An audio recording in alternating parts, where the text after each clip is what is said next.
ನಮಗೆ ಕಷ್ಟ ಅಂತ ಬಂದಾಗ ಯಾರೂ ಕೂಡ ನಮಗೆ ಕೈ ಹಿಡಿಯಲ್ಲ. ಅದಲ್ಲದೆ ನಾವು ಯಾರಿಗಾರು ಹೆಲ್ಪ್ ಮಾಡಿರ್ಬೋದು, ಏನಾರೇ ಸಹಾಯ ಮಾಡಿರ್ಬೋದು. ಆ ಸಹಾಯ ಮಾಡಿದವರು ಕೂಡ 100% ಅವರು ನಮ್ಮ ಕಷ್ಟ ಕಾಲದಲ್ಲಿ ಬಂದು ಹೆಲ್ಪ್ ಮಾಡೋಕ್ಕೆ ಸಾಧ್ಯನೇ ಇಲ್ಲ. ಆದರೆ ಯಾರೋ ವ್ಯಕ್ತಿಗಳಾಗಿರ್ಬೋದು, ಒಂದು 3ನೇ ವ್ಯಕ್ತಿಯೋ 4ನೇ ವ್ಯಕ್ತಿಯೋ, ಅವರು ನಮಗೆ ಪರಿಚಯ ಇಲ್ಲದವರ ಕಡೆಯಿಂದ ನಮಗೆ ರಾಯರು ಹೆಲ್ಪ್ ಮಾಡ್ತಾರೆ, ಸಹಾಯವನ್ನು ಮಾಡಿಸ್ತಾರೆ. ರಾಯರು ಎಲ್ಲರೂ ಬಿಟ್ಟು ಹೋದ ಕಾಲದಲ್ಲಿ ರಾಯರು ಬಂದು ಹೆಲ್ಪ್ ಮಾಡ್ತಾರೆ. ನಮಗೆ ಅನ್ನಿಸ್ಬೋದು ದೇವರಿಲ್ಲ ಆ ಥರ ಎಲ್ಲ ಅನ್ನಿಸ್ಬೋದು.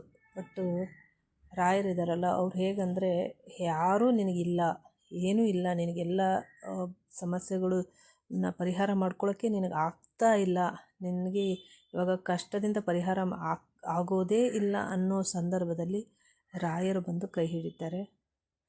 ಅದಕ್ಕೆ ನಾನು ಹೇಳೋದು, ಯಾರನ್ನ ನಂಬ್ತಿರೋ ಬಿಡ್ತಿರೋ ಗೊತ್ತಿಲ್ಲ, ರಾಯರನ್ನ ನಂಬಿ ಎಲ್ಲ ಒಳ್ಳೆಯದಾಗತ್ತೆ.